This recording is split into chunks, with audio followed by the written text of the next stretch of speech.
Hello and welcome to Math 113 Probability Lecture 3. I'm Kyle Ormsby, taking over from Safia here for the next couple lectures. So our topic today is Bayes' theorem.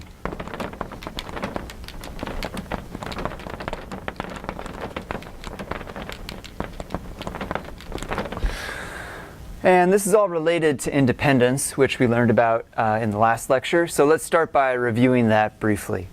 So throughout today, we're going to have a probability P on events in a sample space S, which, as all probabilities do, takes values between 0 and 1 inclusive. Let's recall that events A and B in our sample space S are independent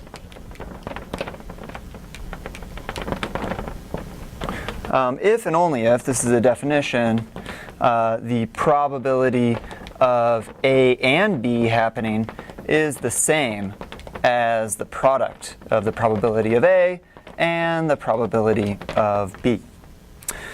Okay, let's begin with a question, right? So what's happening when events are not independent? This is a common situation. We saw examples during the last lecture.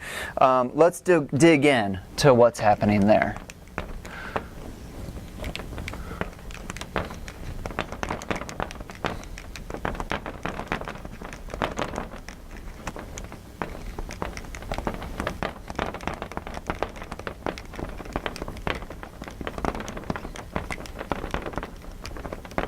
Okay, and I'll be abbreviating independent with IND there pretty frequently. I want to answer this question by way of a definition. So let's see what that looks like. This is a definition of conditional probability. Again, let's take A and B to be events in our sample space. And let's assume that the probability of B is positive for technical reasons. Okay, we'll then define what is currently just a string of symbols, P parentheses A bar B. By definition, this equals the probability of A intersect B divided by the probability of B. Okay, this quantity here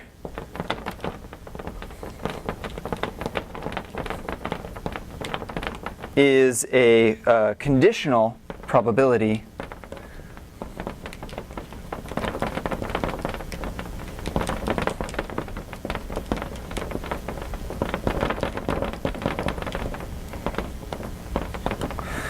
And we read it as the probability of A given B.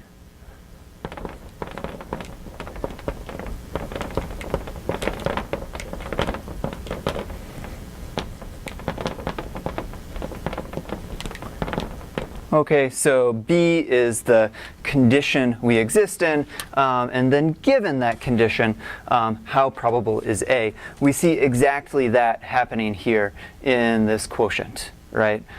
Here A and B are both happening, and we're dividing by the probability that B has happened. So this conditional probability interpretation is quite reasonable. Let's also make the following note, that conditional probability is easily related to the notion of independence.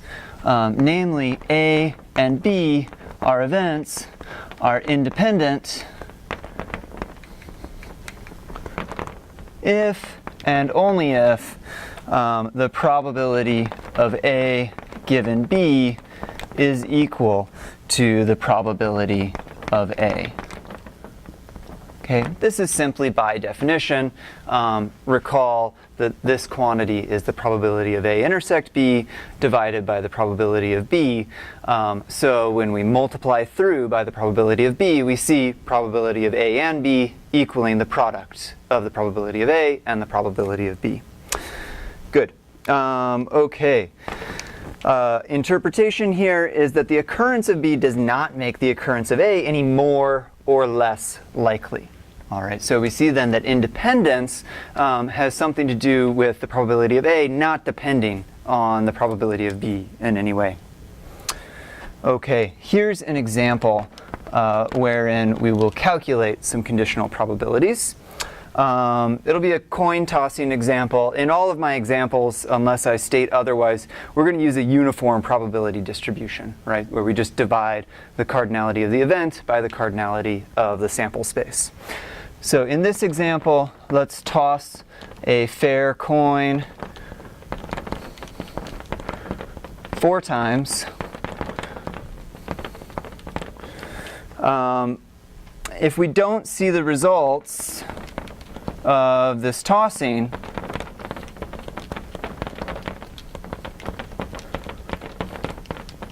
but we are told that at least 2 of the tosses were heads.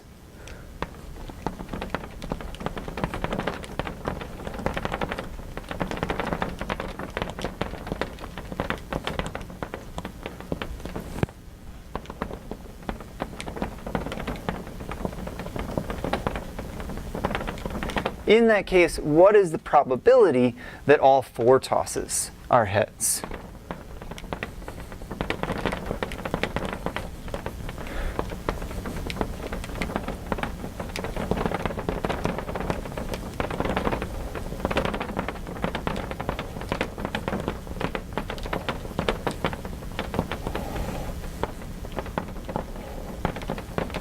So this is perfectly set up for conditional probability. The condition here is at least 2 heads, and the event that we're interested in is all 4 tosses are heads. Great. So here our event A is all 4 tosses heads, and our event B is at least 2 tosses heads. And in this case, there's a little bit of simplification that happens. This doesn't happen every time, but of course, if A and B happen, well, that's actually the same thing as A, right? Because B is a subset of A. Okay, so from this, we see that the probability of A given B is, by definition, the probability of A intersect B in the numerator, but that's now just the probability of A divided by the probability of B in the denominator. Good. Okay, so we'll need to know these 2 quantities in order to determine the conditional probability. Cool. Well, let's start with the probability of A in the numerator. All 4 tosses heads. We've seen decision trees like this before. There's a 1/2 chance of getting a head, and we're repeating that experiment 4 times. So we get a 1 out of 16 chance of getting all heads. We now need to determine the probability of B, that we get at least 2 heads. This is really 3 different events, or we can interpret it that way, of getting exactly 2 heads, exactly 3 heads, or exactly 4 heads. All right, so let's think about that for a second. It's a little confusing at first, but then we see that, well, how can we get 2 heads? We have 4 different slots, right? Our 4 different tosses. We need to choose 2 of them to be heads. So there are 4 choose 2 such events divided by the total number of events, 16, 2 to the 4th. Then we need the probability of getting exactly 3 heads. So we choose 3 of the tosses to be heads and divide by the total number of events. And then we have 4 choose 4 divided by 16. This is actually the event A of getting all heads, right? So the probability here, we work this out, it's 6 over 16 plus 4 over 16 plus 1 over 16. And when we do the arithmetic, we see a total of 11 over 16. We're now prepared to compute the conditional probability, which is just this quotient, P of A given B, which is 1/16 divided by 11/16. Alas, we still have to remember how to divide fractions, but the 16s cancel, and we end up with 1 over 11. In other words, the probability that we get all 4 heads, given that we know that at least 2 of them are heads, is slightly smaller than 10%. Let's do another example of conditional probability. And this one will look a little fancier and more mathematical in nature rather than just flipping coins. We'll begin here and let pi be a permutation.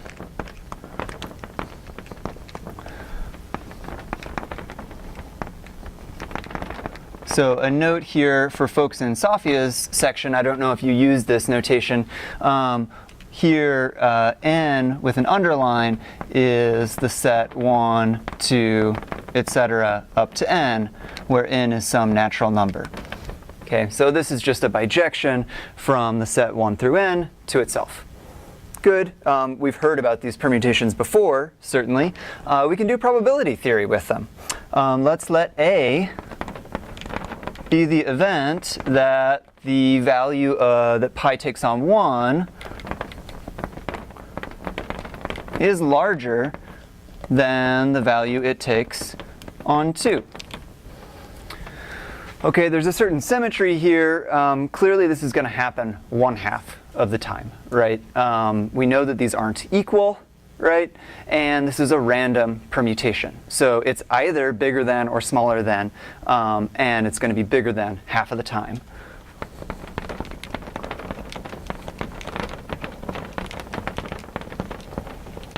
Okay, let's let B,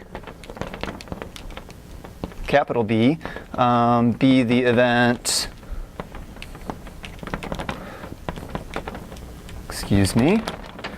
that the value that the permutation takes on 2 is bigger than the value it takes on 3.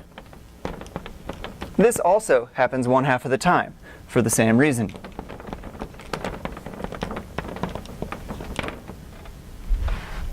But these events might seem a little related, right? Both of them involve pi of 2, and so we might suspect that they're not independent events. We're going to verify that by computing the conditional probability of A given B.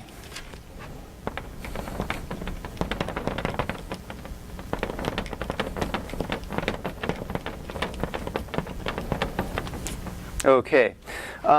We've done part of the battle by computing the probability of A and the probability of B. The next thing we'll need to know is the probability of A and B.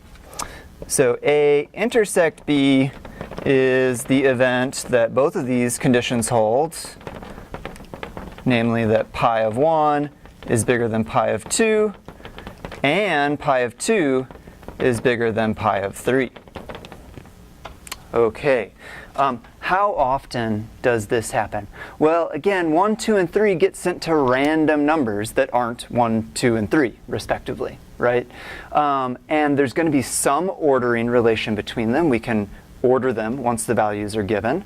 And any ordering of these 3 numbers is equally likely, right?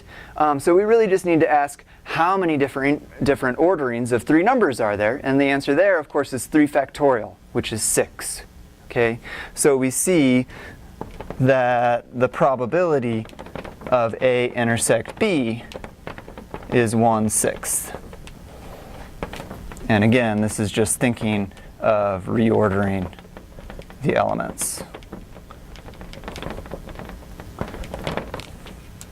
Okay, we can now finish off the problem by computing the conditional probability P of A given B, which is, by definition, the probability of the intersection divided by the probability of the condition, which we see is 1/6 divided by probability of B, which is 1/2. So again, we get 2 over 6, or 1 over 3. And note, this is not equal to P of A, which was 1/2. Since it's not equal to P of A, we learn that these are not independent events.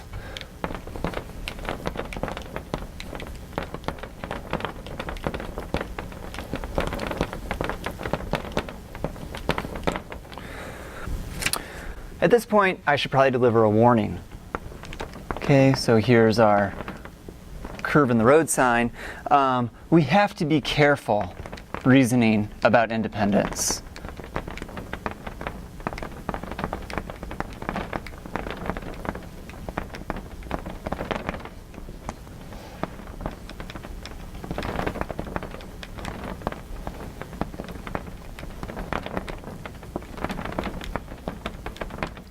Okay, I gave a little hand-wavy reason why we might expect the events A and B in the previous example to be non-independent events. But some really counterintuitive stuff can happen in probability theory. And the moral is that we have to compute in order to be certain that our intuition is correct. So here's an example which I hope will drive home that point.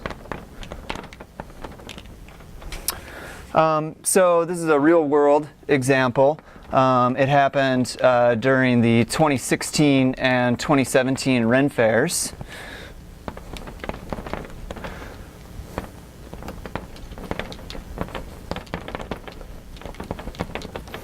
In the softball tournament, in particular.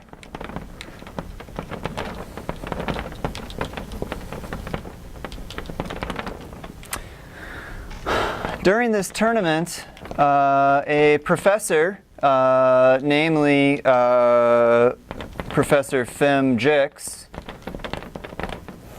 had a higher batting average than another professor.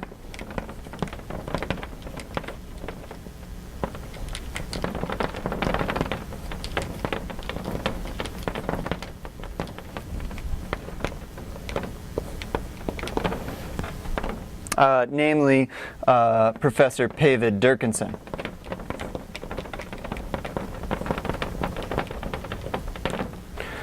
The same thing, it turns out, is true of the 2017 Ren Fair.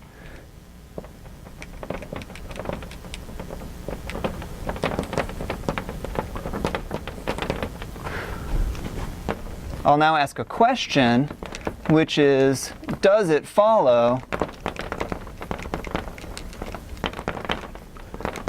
that Jix's cumulative batting average from 2016 and 2017 is higher?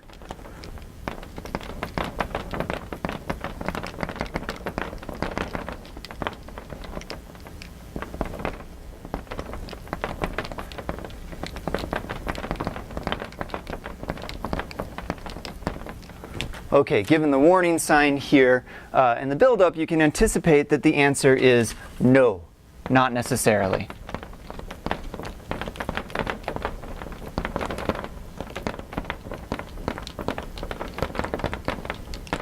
Okay, of course, there are plenty of instances where it is true that Jix's batting average is higher, but when we turn to the actual numbers from the 2016-2017 Ren Fair softball tournament, we will see that in reality, Durkinson is the better cumulative batter. So here's the data, okay? We have rows here corresponding to batter Jix and batter Durkinson.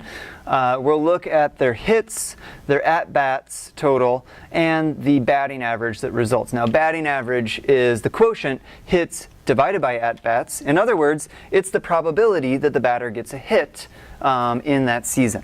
So Jix, it turns out, in 2016 had 3 hits out of 10 at-bats, resulting in a batting average of .300, also called 300 in baseball lingo. And in 2017, Jix had 24 hits out of 60 at-bats, resulting in a batting average of 400.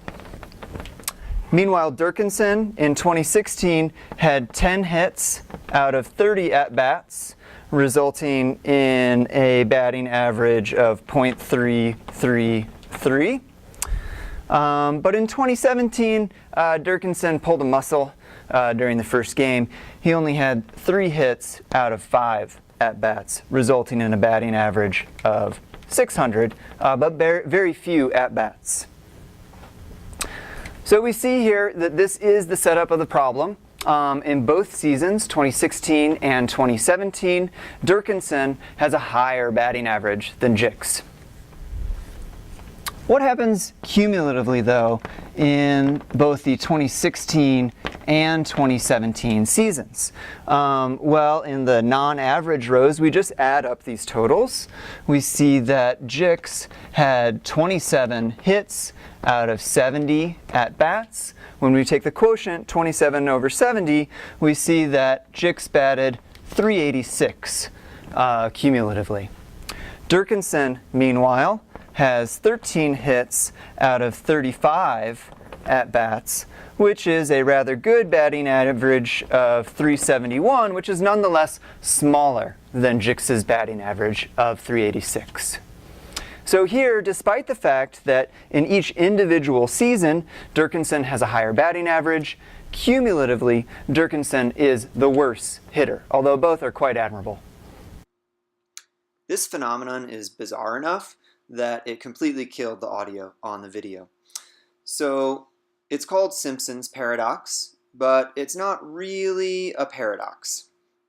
Instead, it's something that flies in the face of our intuition and we should be aware of because it appears in the natural world all of the time. This is a paradox or counterintuitive fact that shows up in medical trials, in college admissions data, really anywhere where you're collecting frequency data in different categories. It can happen that you have a trend in every single category, yet the overall trend is the opposite of what you observe in each category. In order to put a quantitative fine line around how and why Simpson's paradox arises, we're going to introduce Bayes' theorem, and I'll wait now for the video to catch up.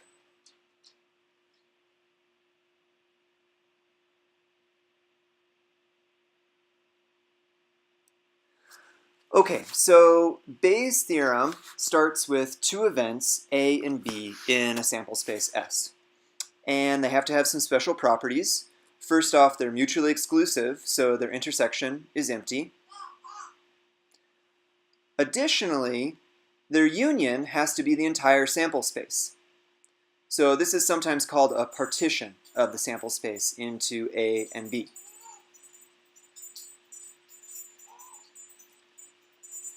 Under these hypotheses, if we have any event C in the sample space, so just a subset C of S,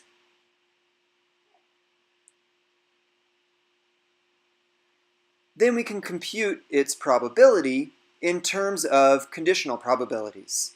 In particular, the probability of C is equal to the conditional probability of C given A times the probability of A, plus the probability of C given B times the probability of B. This is a super important theorem, which is why I'm drawing a box around it, and now we'll move on to the proof. Great, so we can prove this, and prove it pretty quickly, actually. The proof requires a little bit of set theory and a little bit of algebra, but nothing more. So the setup, pictorially, is that we have a sample space S, and it's split into pieces A and B. They don't have any overlap, mutually exclusive. Their union is all of S. We then have some other event, C,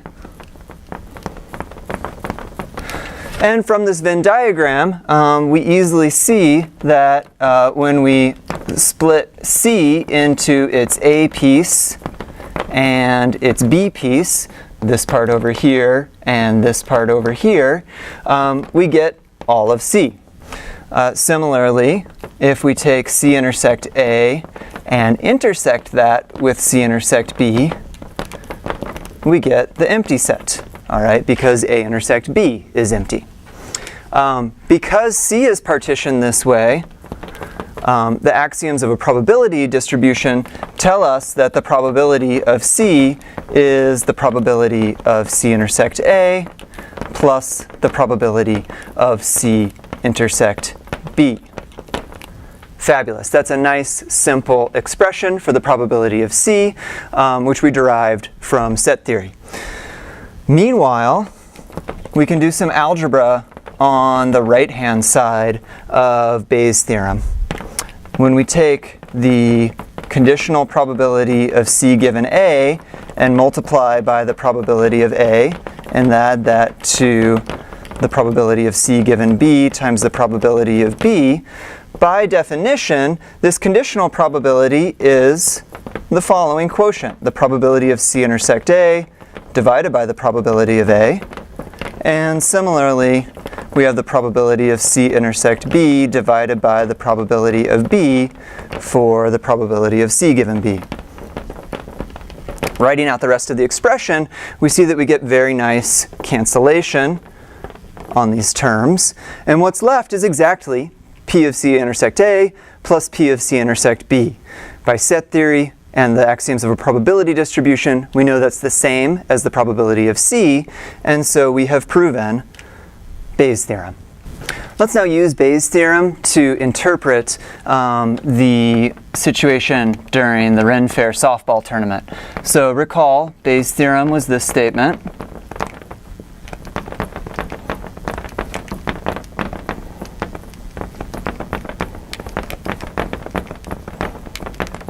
When we have the hypotheses that A, B, and C are events, A and B are mutually exclusive, and their union is all of S. Okay. How will we apply this to the softball tournament data? Well, we're interested in batting averages, right? And a batting average is basically a probability of getting a hit. So we can let hit sub j be the event that Jix gets a hit in 2016 or 2017. And similarly, we'll be interested in hit sub d, the event that Durkinson gets a hit during an at-bat in either of those seasons. So there are two sample spaces going on here: at-bats for Jix in 2016, 2017, and at-bats for Durkinson in the same date range. So we need to partition those sample spaces. Let's focus on Jix for the moment. We need to split it up in a way so that these conditional probabilities here will give us the seasonal batting averages. So the only way to do that is to look at his at-bats in 2016 and his at-bats in 2017. Those are mutually exclusive, and taken together, they give us all of the at-bats. So J 2016 is at-bats for Jix in 2016, and J 2017 is the same thing in 2017. We can similarly define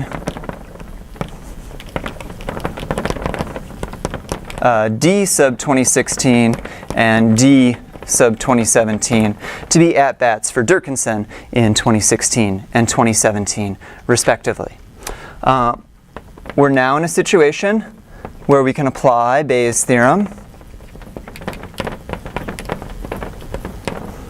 We get the following, namely that Jix's batting average over both years, the cumulative batting average, is equal to, well, the conditional probability of getting a hit in 2016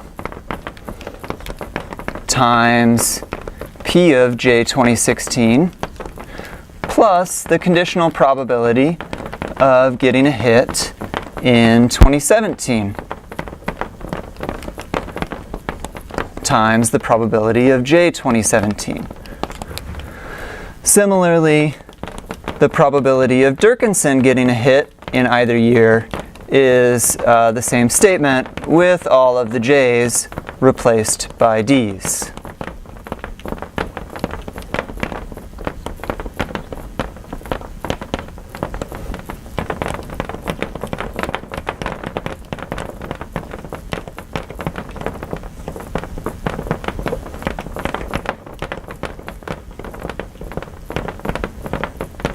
Okay, so these are two applications of Bayes' theorem.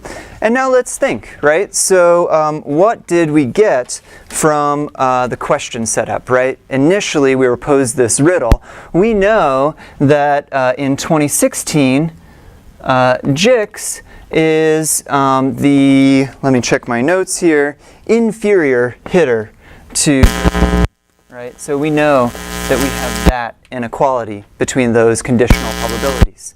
Similarly, in 2017, it's again the case that Jix appears to be the worst hitter in terms of batting average. We again have that quantity smaller than that quantity. What the problem setup doesn't give us is any control whatsoever on any of these weights, right? And so by adjusting these weights, for instance, someone having many more at-bats in one season versus the other, that sort of thing, it can in fact work out that the cumulative batting average of Jix is bigger than that of Durkinson. Okay, so here Bayes' theorem is showing us exactly how Simpson's paradox can arise. I'd like to conclude today's lecture by thinking about what happens when there are more than two events. So far we've studied independence when there are two events, and we've studied Bayes' theorem when there are two events. But of course, many times we might have n events where n is larger than 2. Let's do independence first. So definition, maybe before we go into that, independence, right, that says the probability of A intersect B is the probability of A times the probability of B. If we have events A1 n inside of our sample space S, how should we generalize that definition? We could require that all of the pairwise intersections, their probabilities, are the associated twofold products. Probability of AI intersect AJ equals probability of AI times probability of AJ. But there's another obvious idea. We could require that the probability of A1 intersect A2 intersect ... through intersect AN is equal to the n-fold product of the probability of A1 times etc. through the probability of AN. Neither of those is the correct generalization. We actually need both of those conditions and more. Given any sub-collection of events, we need to have this probability of an intersection is the product of the probabilities condition. How will we express that? Well, we need to take an arbitrary intersection. So let's choose an arbitrary index set. It'll be non-empty, consisting of I1 through Ik. And it's a subset of the index set, which is 1 through n. The events A1 through n are independent, sometimes called fully independent in this more than two events case. If, by definition, the probability of AI1 intersect through AIK is equal to the probability times etc. through the probability of AIK. And this, of course, is for all such index sets I.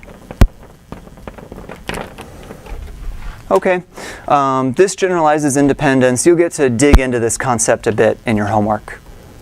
Finally, we want to generalize Bayes' theorem to the case where there are more than two events.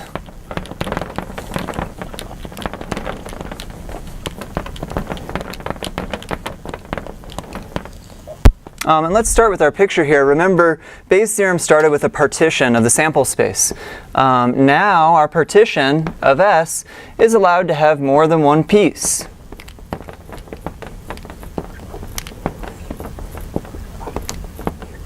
Right, so it might have A1, A2, A3, etc., all the way through AN minus 1 and AN. Again, they need to not overlap, and their union altogether needs to give us the entirety of S. So let's write that out. A1 through AN are events in our sample space S. Their union is everything, and the pairwise intersections AI intersect AJ are all empty. Good. Then for any event C,